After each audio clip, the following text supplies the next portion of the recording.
Welcome to Judge Diaries. Today's case number is 4917. Case title: My stepfather stole my inheritance and lied about the will. Before we begin, drop a comment and tell us, where are you watching from? Your city, state, or country? Let's see who's tuning in to Judge Diaries today. Judge: all right, let's bring this courtroom to order. This is case number 4917. My stepfather stole my inheritance. Plaintiff, you may begin. Plaintiff: yes, Your Honor. My name is Marcus Fields. I'm 28 years old and I'm suing my ex-stepfather, Walter Crenshaw, for $75,000, which was supposed to be left to me in my mother's will. He forged it. He took it all. Judge: you're accusing him of forging your mother's will? Plaintiff: yes. She died 2 years ago, and the original will, the one she showed me, said I was the sole beneficiary. But when she passed, suddenly there's a new will, saying he gets everything. Judge: Mr. Crenshaw, you are the defendant? Defendant: yes, ma'am, Walter Crenshaw. And that will is real. I didn't forge anything. Marcus is angry because he thought he was getting some kind of payday. His mother changed her mind before she passed. Judge: sit tight. Marcus, how long were your mother and Mayor Crenshaw married? Plaintiff: 8 years, Your Honor. She married him when I was finishing high school. Judge: and how long before her death did she allegedly show you this will? Plaintiff: 4 months. We were having dinner at her place, just the two of us. She said she wanted me to know just in case something happened. She even showed me the folder. It had her lawyer's card, the notary stamp, everything. Judge: did you take a picture of it? Plaintiff: no, I didn't think I had to. She was healthy. She wasn't planning on dying. Defendant: exactly, Your Honor. And 4 months is plenty of time to make a new will, which she did. Judge: Mr. Crenshaw, slow down. I'll get to you. Marcus, when did your mother pass away? Plaintiff: February 3rd, 2023. Judge: cause of death? Plaintiff: lung cancer. It was fast. She didn't tell anyone she was sick, not even me. He knew, though. Defendant: that's a lie. She didn't tell me either until she collapsed in the kitchen. I took her to every appointment. I was the one holding her hand when she went. Judge: I said, slow down, Mr. Crenshaw. I don't need the Oscar reel. I need facts. Marcus: did you ever see a lawyer after your mother passed? Plaintiff: yes. I contacted her attorney, the one from the business card, and they told me they hadn't updated her file since 2019. No record of any new will. Judge: interesting. Mr. Crenshaw, who drafted this updated will? Defendant: she did it through a will template. She didn't want to pay lawyers. She printed it at home, signed it, and had it notarized at a UPS store on January 22nd. Judge: you have a copy? Defendant: yes, ma'am, right here.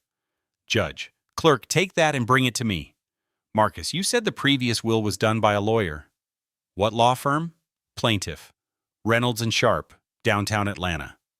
Judge: and they say they have no updated record? Plaintiff: correct. Judge: all right, I'm looking at this new will. It's dated January 22nd, 2023, 2 weeks before her death.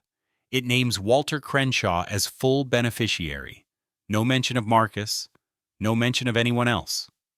Defendant: that's because she wanted to make sure I had the house and the savings. She said Marcus was working and didn't need it. Plaintiff: she never said that to me. She said she was leaving the house to me. It was hers before they got married. She inherited it from my grandfather. Defendant: and when she married me, we put my name on the deed. I have the paperwork. Judge: you sure about that? Defendant: absolutely. Judge: do you have the deed change documentation with you? Defendant: no, but I can get it. Judge: convenient. So let me get this straight. Your wife, dying of cancer, allegedly printed a brand new will on her home computer, didn't use a lawyer, went to UPS, notarized it, and didn't tell her son? Defendant: she didn't want the drama. She said Marcus had his own life, and she was tired of his attitude. Plaintiff: that's not true. We talked every week. I was there more than you were. You didn't even show up to her birthday last year. Defendant: Because she didn't want to party while she was dying. Judge, enough. This is not a back alley argument. You want to yell? Do it on Facebook. In my courtroom, you wait your turn. Understood? Plaintiff, yes, Your Honor. Defendant, understood. Judge, now back to this will. Marcus, did you receive any inheritance at all? Plaintiff, nothing. I didn't even get her jewelry or the photo albums. He changed the locks before the funeral. Defendant, I didn't change the locks. The house was already in my name. I just secured it. Plaintiff, you locked me out of my own childhood home. Judge, Marcus, did you ever file a probate challenge? Plaintiff, I tried, but I didn't have the money for legal fees. I've been saving for this small claims case. Judge, Mr. Crenshaw, how much money did your wife have in her accounts? Defendant, a little over $75,000, mostly in savings and a CD that matured 2 weeks before she died. Judge, did you cash it out? Defendant, yes, legally. I was the named beneficiary. Judge, do you have a statement showing that? Defendant, yes, here, and a screenshot of the deposit from my bank app. Judge, hand it over. Clerk? Plaintiff, Your Honor, that CD was originally opened with both our names. I remember it from years ago. Defendant, not true. She removed your name after college. Said you weren't responsible enough with money. Judge, all right, we'll deal with the financial documents next. But before we adjourn for the day, I want both of you to bring every single piece of documentation you can find. House deed history, both versions of the will, and full bank statements from the 3 months before her death. I also want a witness, someone who saw her in January. Maybe they can tell us what condition she was in when she allegedly signed this new will. Defendant, I can get her friend Joyce. Plaintiff, I can get Aunt Deborah. She was with her during chemo. Judge, good. We'll reconvene with your witnesses. This case is far from over. Judge, all right, we are back on the record for case number 4917. My stepfather stole my inheritance. Last session, we heard the plaintiff accuse the defendant of forging a will and taking $75,000 meant for him. Today, I see we have 2 witnesses present.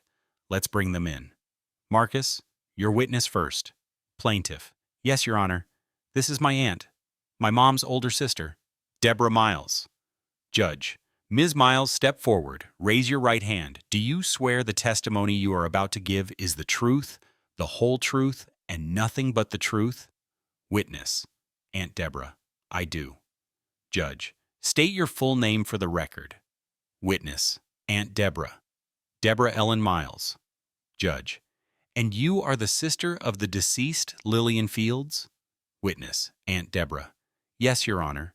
I'm her only sibling. Judge, were you in contact with your sister in the weeks leading up to her passing?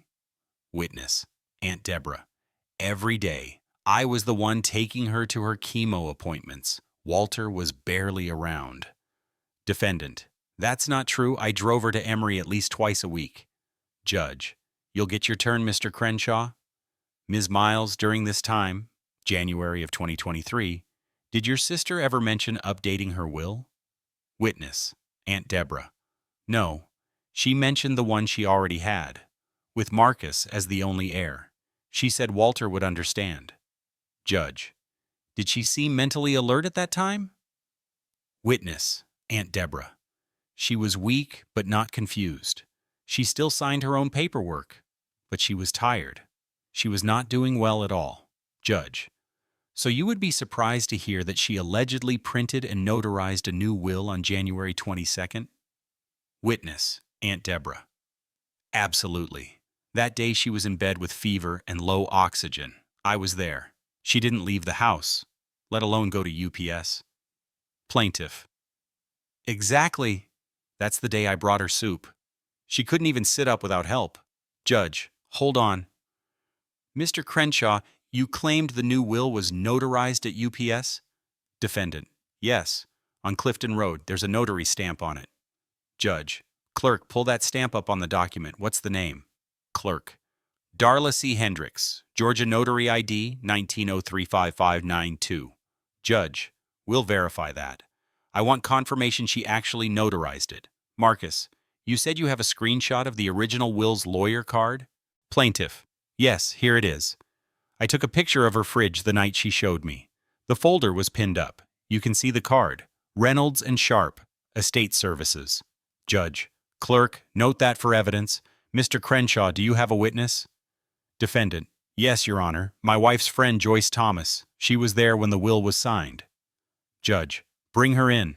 Ms. Thomas, raise your right hand. Do you swear the testimony you are about to give is the truth, the whole truth, and nothing but the truth? Witness, Joyce. I do. Judge, state your name. Witness, Joyce. Joyce Lavinia Thomas. Judge. Ms. Thomas, you claim you were present when Ms. Fields signed a new will? Witness, Joyce. Yes, ma'am. She asked me to come over that morning. Said she needed a witness. Walter picked me up. Judge. What day was this? Witness, Joyce. January 22nd, around 11 a.m. Plaintiff. That's a lie. She couldn't even walk that day. Witness, Aunt Deborah.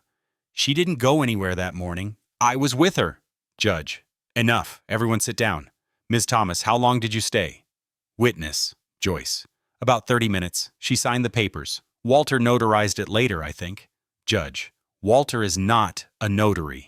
You said she notarized it later? Witness, Joyce. Sorry, I meant he took her to the notary. Judge. How'd she get to the UPS store? Witness, Joyce. He drove her. Judge. And what was her condition? Witness, Joyce. She was tired but alert, sitting on the couch in her robe. Judge. You're under oath, Ms. Thomas. Are you sure? Witness, Joyce. Yes. Judge. Because I have conflicting testimony that she was bedridden that day. Witness, Joyce. Maybe it was the next day? Defendant. Joyce, just stick to the truth, please. Judge. Mr. Crenshaw, do not coach your witness. One more time and I'll hold you in contempt. Defendant. Yes, Your Honor. Judge. Marcus, any proof your mother was incapacitated on January 22nd? Plaintiff. Yes. Aunt Deborah took a photo of her oxygen levels that day. She texted me. Here, I printed it out. Timestamp, January 22nd, 9:57 a.m. Judge. Clerk, pass that to me. It says O2 saturation at 82%. That's dangerously low. Defendant. She had bad mornings, but she bounced back. Judge. She bounced into a UPS store 2 hours later? Defendant. She was stronger than people thought. Plaintiff. You forged that will. You knew she was dying and you wanted everything. Defendant. That's not true. Judge. Quiet. I'm warning both of you. Plaintiff. He emptied her account the day after she passed. I have the statement from her online banking. I still had access to her email. Judge. Let's see it. Plaintiff. Here. January 4th. She passed at 3 a.m. That same day at 11:35 a.m., $75,000 was transferred into his account via online transfer. Defendant. Because she set it up that way. Judge. Clerk. Note that. And get a screenshot of that bank transfer. This doesn't look good for you, Mr. Crenshaw. Defendant. It was hers. She had every right. Judge. Not if she was manipulated or forged out of her estate, especially if the will is invalid. What happened to her car? Plaintiff. Sold it 2 days after the funeral, on Facebook Marketplace. I found the listing. Defendant. It was in her name. I needed the money to pay off hospital bills. Judge. You have receipts for those bills? Defendant. Not with me. Judge. Next session, I want a full accounting. I want notarization verification. And I want Joyce's statement reviewed by a handwriting analyst. Witness. Joyce. Wait, what? Judge. You said you saw her sign the will. We'll see if your statement matches up. Plaintiff. Thank you, Your Honor. Defendant. This is a circus. Judge. You made it one. Court adjourned. We continue next session. Judge. We are now reconvened for the third session in case number 4917. My stepfather stole my inheritance. Mr. Crenshaw, did you bring the documents I requested? Defendant. Yes, Your Honor. I have copies of the house deed transfer, the CD beneficiary form, and a list of payments made after Lillian's passing. Judge. Clerk, collect and distribute those. Marcus, did you bring anything? Plaintiff. Yes, Your Honor. I brought screenshots of my mom's original will draft from 2019, the one she showed me. I also have email correspondence between her and her attorney, showing that she never mentioned a new will. Judge. Let me see that. These emails are from December 20th, 2022. She says, and I quote, Marcus will receive the house and the account. Walter understands my decision. Mr. Crenshaw, care to explain? Defendant. I didn't know she sent that email. Judge. But your claim is she changed her mind less than a month later? Defendant. Yes, ma'am. Judge. And yet you have no communication from her. No texts, no emails, no notes confirming that? Defendant. She said it to me in person. Plaintiff. She also told me in person that you were out of the picture. You weren't even staying at the house most nights. Defendant. That's because I was working nights, driving Uber, trying to cover bills. Judge. Gentlemen, enough. Let's talk about the house. I'm looking at this deed transfer, dated July 29th, 2021. It says joint tenancy with right of survivorship. That means when she died, the house automatically went to you. Defendant. Correct. Judge. But Marcus claims she was pressured into that. Any proof? Plaintiff. Just what she told me. She said Walter wanted his name on the deed, just in case. She sounded uncomfortable about it. Judge. That's not legal proof, but it's noted. Let's move to the CD. The $75,000. Mr. Crenshaw, this beneficiary form is dated 2 years ago. Defendant. Yes, ma'am, she updated it in 2021. Judge. Did you? Witness her update it? Defendant. No, she did it online. Plaintiff. But why remove me? Defendant. Ask her. I didn't force her. Judge. Sit down, both of you. I'm seeing a pattern here. A lot of things were changed in your favor, Mr. Crenshaw, but always off the record. No witnesses, no digital confirmation. Defendant. That's how she was, private. Didn't want drama. Judge. Well, now you've got plenty. Let's talk about the notary. I had my clerk contact Darla Hendricks, the woman listed on the January 22nd notarization. She provided a signed affidavit. Defendant. And? Judge. And she says she did not notarize that will. Defendant. That's not possible. Judge. She says she hasn't worked at the UPS on Clifton since 2020. She moved to Florida. She also says that seal number has been expired for over 2 years. Plaintiff. Boom. There it is. Judge. Mr. Crenshaw, I am now giving you an opportunity to revise your statement before I consider referral to the district attorney for document fraud. Defendant. Wait, no, I didn't fake it. Joyce brought it. She said her friend could help us notarize it. Judge. Excuse me? Defendant. Joyce said she had a friend who used to notarize things. I thought it was legit. Judge. So now you're admitting that the will was notarized outside legal procedure? Defendant. I didn't know. I thought it was fine. Judge. Marcus, I'm going to ask you something. Did your mother ever express fear or concern about Walter? Plaintiff. Yes. Quietly. In passing. She'd say, I don't know where he goes some nights, or he's not the man I married. But she never filed anything. She didn't want to die alone. Defendant. She never said that. Judge. Sit down. This is not your monologue hour. Defendant. Your Honor, with all due respect. Judge. No respect shown so far. I'm reading through these expenses you claim to have paid after her passing. Hospital bills? All handwritten. No official receipts. Gas money? $200 withdrawn 3 times in a week. And what's this grief support getaway? Defendant. I needed time to mourn. Plaintiff. You took that money and went to the Bahamas. Defendant. It was a healing retreat. Judge. On her dime? Mr. Crenshaw, let me be very clear. If I find this will to be fraudulent and the money spent, you will be liable for the full amount, not to mention possible criminal charges. Defendant. I didn't forge it. Judge. Then why is the notary stamp fake? Defendant. Because Joyce lied. She said it was fine. Plaintiff. So you admit it's fake? Defendant. I admit I may have trusted the wrong person. Judge.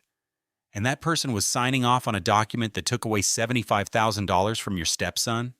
Defendant. I didn't mean for that to happen. Judge. But it did. And now we're here. One last thing.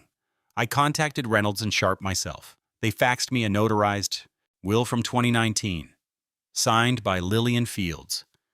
It names Marcus Fields as the sole heir, signed and witnessed. Defendant. That she said she was changing it, Judge, but she didn't. Or if she tried, she failed to do so legally, which means the original will stands and you, Mayor Crenshaw, you took money and property that wasn't yours. Defendant. But I lived in that house. I supported her, a judge. You married her. That doesn't give you the right to erase her son. Defendant. She wanted me to have it. Judge.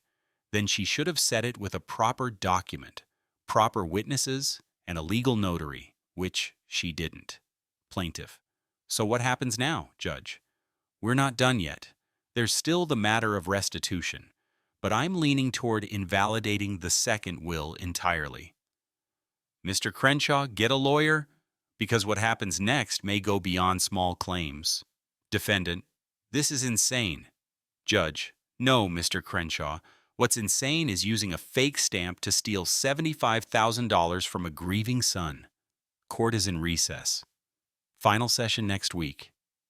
And trust me, you don't want to miss it. Judge. Court is now back in session for case number 4917. My stepfather stole my inheritance. We've heard allegations of forged documents, fake notary stamps, and testimony from both sides. Today we finalize evidence review and determine who the rightful heir is and whether criminal conduct occurred. Mr. Crenshaw, do you have legal counsel today? Defendant. No, Your Honor. I couldn't get anyone in time. I'm representing myself. Judge.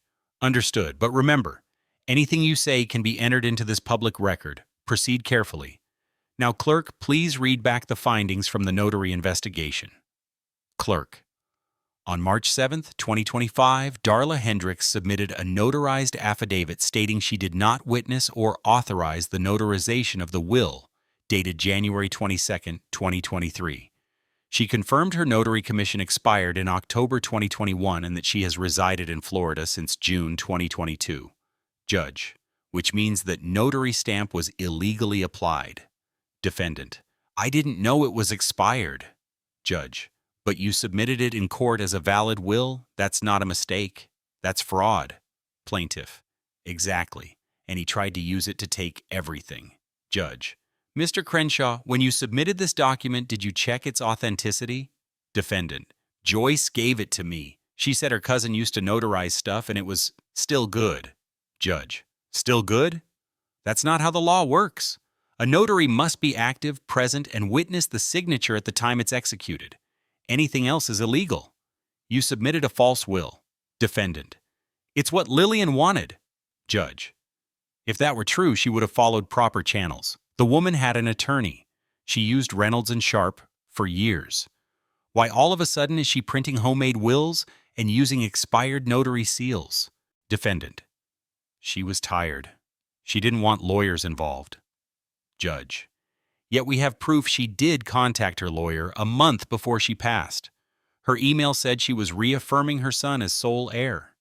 Plaintiff. And he's still trying to act like she wanted him to have it. Defendant. She did. She told me. I was there for her every night. Judge. Let's examine that. Marcus. You claim you were locked out of the house the morning after the funeral? Plaintiff. Yes. I went to get some of my mom's jewelry. Sentimental stuff, not even valuables. And the locks were changed. He didn't answer the door. Defendant. Because people kept coming over uninvited. Cousins, friends. It was turning into a zoo. Plaintiff. So you locked out her son? Defendant. I needed peace. Judge. Mr. Crenshaw, I reviewed the bank logs. On February 4th, one day after her death, you withdrew $9,500 in cash across 3 separate branches. Defendant. Yes. Judge. Why? Defendant. To handle expenses, burial costs, food, housing. Plaintiff. He didn't pay for the funeral. I did. I still have the GoFundMe receipt and funeral home invoice. Defendant. I sent flowers. Judge. You sent flowers? With $9,000 in your pocket? Defendant. That money was mine. Judge. That money was in Lillian's account. It became part of her estate the moment she died. If the will is invalid and there's no joint ownership, it reverts to the legal heir. Defendant. She made me the beneficiary. Judge. Which would be valid if we had an authentic, notarized will to support that. We don't. So all your inheritance becomes disputed funds. Defendant. Then why did the bank release it to me? Judge. Because you walked in with a fake will that no one challenged until now. You've been caught, Mr. Crenshaw. Defendant. She wouldn't want us fighting like this. Plaintiff. Then why did you take everything? Defendant. I was grieving. Judge. So was he. But he didn't cash out her savings and sell her car. You did. And I've seen enough. Marcus, do you still have access to her email account? Plaintiff. Yes, Your Honor. It's inactive now, but I downloaded all of it before it closed. I also found one last voice memo from her phone, dated January 26th. Defendant. What? Judge. A voice memo? Plaintiff. Yes, I copied it to a USB. Here. Judge. Clerk, bring it to me. Let's play it. Audio plays. Plaintiff's mother's voice. This is Lillian Fields. I want this on record. I do not intend to change my will. Marcus will receive my house and savings. Walter and I are no longer living together full-time, and I have concerns about him accessing my accounts. I hope I don't need this, but just in case, I want my voice to be clear. Audio ends. Defendant. That's fake. That could have been made by anyone. Judge. It's time-stamped and matches her phone's metadata, and it confirms exactly what we've seen in writing. That you were no longer a full partner in her life. That you weren't to receive anything. Defendant. She was confused. Sick. She didn't mean it. Judge. Oh, she meant it. She said your name. She said what she feared. And she said it while alive and lucid. That's as close to final intent as it gets. Plaintiff. Thank you, Your Honor. Judge. Don't thank me yet. There's still a ruling to make, but I will say this. This court does not look kindly on those who exploit the dying. We will reconvene one last time, and I will issue my final judgment then. Mr. Crenshaw, prepare yourself. Judge. This court is now in final session for case number 4917. My stepfather stole my inheritance. I've reviewed every document, every piece of testimony, and even a recorded voice memo left by the deceased. Today I will issue my ruling. But first, Mr. Crenshaw, I'll give you one last chance. Do you stand by the will you submitted to this court? Defendant. Your Honor, I thought I was doing what she wanted. Judge. That's not what I asked. Did you knowingly submit a will you knew was not legally notarized? Defendant. I thought it would hold up. Judge. So the answer is yes. You knowingly submitted a forged legal document. Defendant. It wasn't forged. Judge. Mr. Crenshaw, the notary herself denied involvement. You provided no real witnesses. The witness you did bring contradicted herself multiple times and couldn't even place the correct day. The stamp is expired. The person who supposedly signed it, Lillian Fields, had a fever and oxygen level of 82% on that day and was bedridden according to two separate people, one of whom, her own sister, was with her the entire morning. I'll ask again. Do you still stand by that document? Defendant. No, Your Honor. Judge. Thank you. That's the first honest thing you've said. Now let's talk damages. Plaintiff. Yes, Your Honor. Judge. Marcus, you are the rightful beneficiary of your mother's estate. I have verified the 2019 will from Reynolds and Sharp. It was properly signed, witnessed, and notarized. It names you as the sole heir. That document is valid. Everything that occurred after your mother's death, including the forged will, the unauthorized cash withdrawals, the house lockout, and the sale of her car, constitutes not only civil theft, but also potential criminal misconduct. Defendant: Come on. Judge: Be quiet. You're lucky I'm not referring this entire case to the district attorney. I still might, but today, we are here for civil judgment. Now, based on what I've seen, house, valued at approximately $225,000. It was placed under survivorship improperly, under influence. I'm ordering that title be returned to Marcus Fields. Cash withdrawals totaling $75,000, including the CD. That money is to be repaid. Car sale, $8,500 must be accounted for and repaid. Emotional distress damages.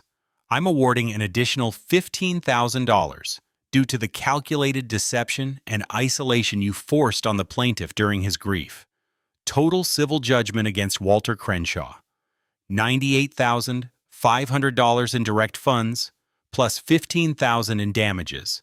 House title to be transferred immediately. Any further attempt to access Marcus Fields' property, including bank accounts, will result in criminal contempt and possible felony charges. Defendant: I don't have that money. Judge: Then you shouldn't have stolen it. You'll pay it back in installments or face garnishment. Either way, he's getting it. Plaintiff: Thank you, Your Honor. Judge: This court is not in the business of fixing families. But what I saw here today was not a broken home. It was a heist disguised as grief. Mr. Crenshaw, you didn't just betray a woman's memory. You tried to erase her son from her legacy. But her voice, her real voice, reached this court. And we listened. Defendant: I didn't mean... Judge: You meant every dollar. Case closed. Bailiff: All rise. Case closed. What do you think? Did justice win today? Drop your thoughts in the comments and subscribe for more real courtroom stories like this.